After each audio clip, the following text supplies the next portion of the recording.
Hey, everybody, welcome back to the podcast. You're listening to the longest running superhero role playing game on Earth. I'm your host, the Game Master, and as you may have noticed with today's video, I'm using completely different software to record this. Up until now, I had been using Zoom because I'm kind of an old man. I I'm not really very familiar with a lot of the programs and stuff like that out there. So Zoom was kind of easy for me to use as a novice, right? But thanks to you guys, I got feedback letting me know that Zoom compresses audio and gives you just really low quality audio, which was a turnoff for a lot of listeners. And so I took some advice from some of you guys. I downloaded something called OBS Studio. That's what I'm using today. The first time I tried to record with it, my voice kind of reminded me of those old voice changer toys that we would play with as kids. At least if you're my age, you might remember them. But you talk into it, and what comes out the other side through the speaker is this like high pitched alien voice, or it was like kind of like an insectoid kind of a sound, and a lot of static, kind of like old fashioned, like fast food drive through speakers. So I've turned the decibels down a little bit, and it sounds better to my ears. But that said, I'm hard of hearing, right? So for me, it's hard for me to tell the difference between like really good audio and really bad audio. It's just kind of wasted on me. So you guys are actually going to be way better at this than I am. And if you are willing to help me out, just give me some feedback. Let me know how it sounds. I'm going to then adjust the audio accordingly, and we're going to try to find that sweet spot where everything sounds as good as it possibly can. Hopefully, also, this is the beginning of HD imagery as well. So, no more blurry pics. I know in the past I've on occasion uploaded a map or something with text on it, and you guys weren't able to read the text at all. Uh, Hopefully, we are not going to be doing that anymore. At any rate, um, before we get into the adventure itself, as always, it would mean a lot to me if you took a really quick second to just smash that like button, make sure you're subscribed, and leave us a comment. That obviously helps us out on our end with the YouTube algorithm, but we really do love hearing from you guys. We have an awesome community here, and that's thanks to you. So thank you so much for being here. So now that I've said all that, let's get into the adventure itself. The prologue to today's story begins on Earth 552-021-218, roughly 1.5 million years ago, when an alien race known as the Nula are able to use their minds to commune with the source. And I mean that in the DC Comics sense, where the source is kind of associated with not only like the creator of the multiverse, but also it is like the literal source of all superpowers. Well, so the Nula are associated with something called the source well, which is not to be confused with the source wall. The source well produces something that looks like multicolored neon liquid, which I've tried to depict in the channel art today. But in another way, it's energy, right? And it is from this source well in the ground that a second race is born, and they're called the Xenion. That second race builds 7 monoliths, and they begin to collect that source material in bottles. And some of the material runs off, which is kind of what we see in the art, and it causes these multicolored, large glowing crystals to form, which is, of course, very similar to what we have in the Cave of Wonders back on Earth K. Anyways, because the source is sentient and was unhappy with how it was being treated, it creates this blowback that destroyed Xenia and caused it to collide with this Earth. This created a separate dimension which looked similar to Earth, but it housed the source well and could then be accessed through portals in the desert on that Earth in close proximity to their version of Las Vegas, Nevada. Well, so then centuries later, in 1969, there's a human being named Walter Dram, and he's playing poker, and in that game, he wins a failing grocery store called Alpha Mart. And after he takes possession of this business, he renames it to Omega Mart.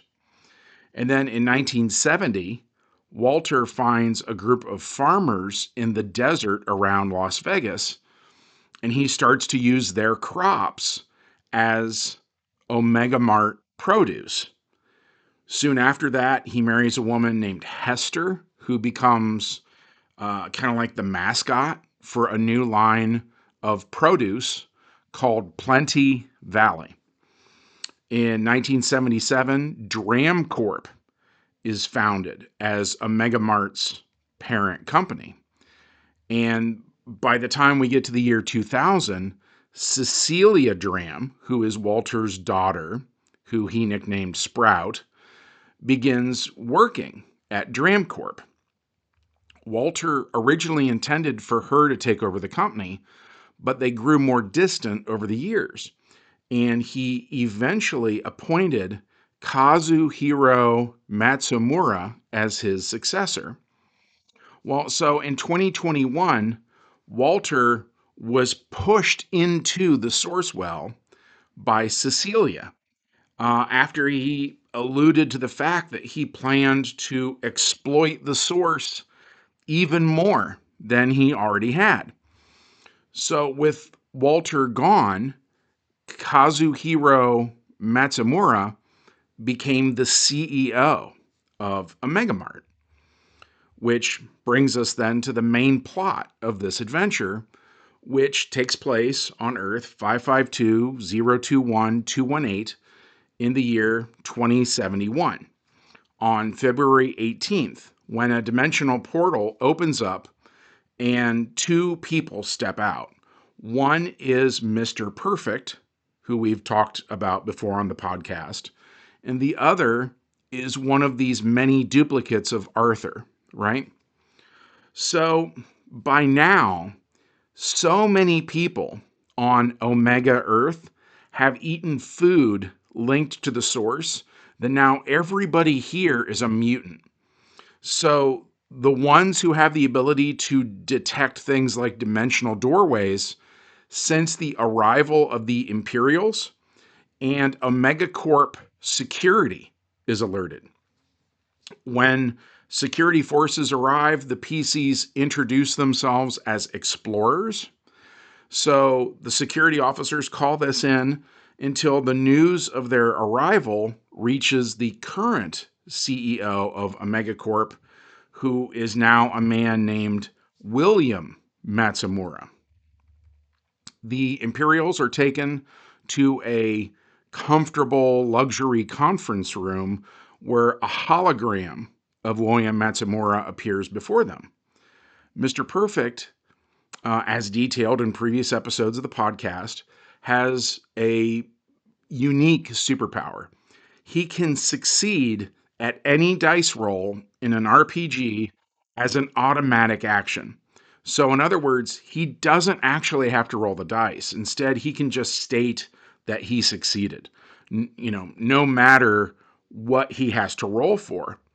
So, that said, Mr. Perfect immediately deduces that Mr. Matsumura has been drinking from the source well, and that puts it mildly. Behind the scenes, Matsumura has been tampering with forces beyond his ken, and as a result, he has mutated into this huge, gelatinous, kaiju sized being.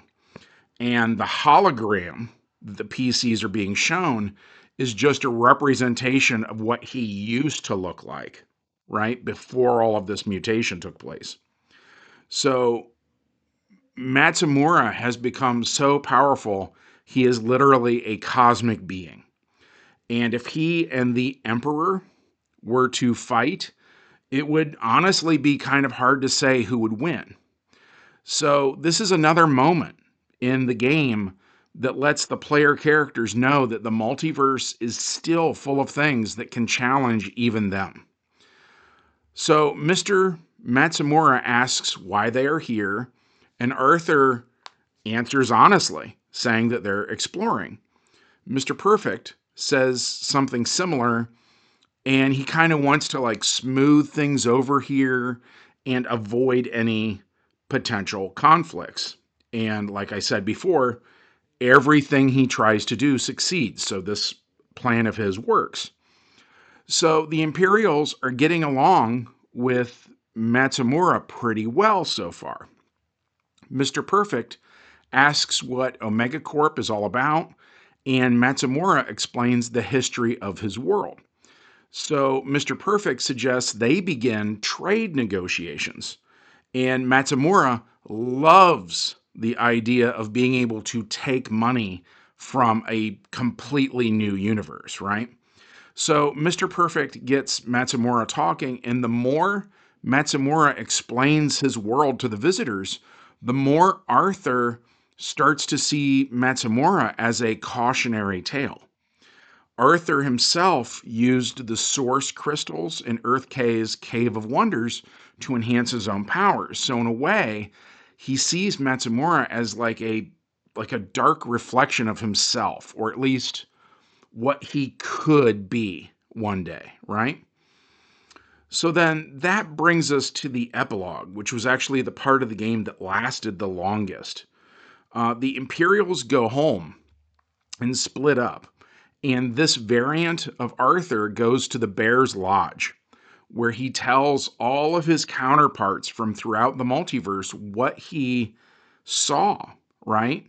And this is news to all of them because despite the fact these guys have gone on like a zillion different adventures, none of them had ever met anybody or encountered anything that was quite like what OmegaCorp is doing, right? Where they're turning the source itself, into a well that you can just drink from willy-nilly and then be gluttonous with the resulting power, right? So this just took forever with the various players, each one playing a different version of Arthur. They discuss this situation for an incredibly long amount of time. And on the one hand, the multiverse contains cosmic level threats. And if not for things like source crystals or the infinity stones, the Empire could be destroyed by some rival entity. But then on the other hand, if Arthur keeps using source crystals, he too might one day mutate into some weird creature like William Matsumura did. And not only would that affect him, but it would affect all of his kids as well. And he doesn't want to pass unwanted mutations along to his offspring. So the many Arthurs of the Bear's Lodge begin to form a bizarre plan. Some podcast listeners will recall an Arthur who was actually friends in game with Gary Gygax, the father of Dungeons and Dragons. In real life, by the way, I met Gary back in 2001 at a retailers convention hosted by Alliance Game Distributors in Fort Wayne, Indiana. And that night, Gary and I stayed up together all night long playing a game called ZG, which was short for Zero Gravity. It was the first collectible action figure game created by Mark Reinhagen as the first product of his solo company, Automaton. Point being, after that, we inserted Gary himself into the history of Earth K by saying that he and Arthur had gone on a carnival ride inspired by the old Dungeons and Dragons cartoon, and that the two of them found themselves in the world of D&D, where they adventured together for years, and they both became immortals as per the rules in AD&D's old 1992 Wrath of the Immortals box set. Well, so we said that they had gone on the carnival ride on September 17th of 1973, which was the air date of the D&D cartoon's pilot episode minus 10 years. And then we said they'd both return to Earth on the exact date they left, using their powers as immortals to just travel through time and space at will. So that specific Arthur is the one who then went on to meet Rogue, and eventually they had a son together named Christopher. While the fictional version of Gary Gygax in the game went on to invent the Dungeons and Dragons RPG in 1974 and base it on the adventures that he and Arthur had in the D&D world. So getting back to the Bear's Lodge and the plan that all of these Arthurs are working on, the idea is for the immortal Arthur to grant immortality to all of his counterparts as well, which would grant each one of them the ability to create an entirely new body to inhabit. And it would be free of any form of unwanted mutation, right? But to make sure that their kids would also be equally healthy, that means each Arthur would have had to have been an immortal before they ever had kids, right? Time travel means the immortal Arthur could go back in time and do that. And then each kid would more or less be a half celestial, to use terminology from 3rd edition D&D. But for each kid to have been a half celestial this entire time means that the immortal Arthurs would then also have to use their powers to do things like cast an illusion, so that however things seemed to have gone so far is still what everybody remembers. Does that make sense? In other words, to avoid creating a temporal paradox, each immortal would have to use their powers in such a way that everybody still remembers what they've always remembered, right? But so right now, it's just a plan. The many variants of Arthur are still thinking this through to make sure they haven't overlooked anything. And that's actually where we left this one. By the way, if anybody listening to this has never heard of OmegaMart before, I would highly recommend checking them out on YouTube. When we played this one, a big chunk of game day was just spent watching all of the OmegaMart commercials and getting an idea of how everything works. The art installation known as OmegaMart opened in Las Vegas on February 18th of 2021, and I have been a big fan of theirs ever since. Because of that, I really enjoyed this game. As always, we hope you liked hearing what we were doing this week. If so, as always, smash like, make sure you're subscribed and leave us a comment. And from all of us here at the longest running superhero role playing game on earth, we hope you have a good one, and we'll see you in the next adventure. Bye.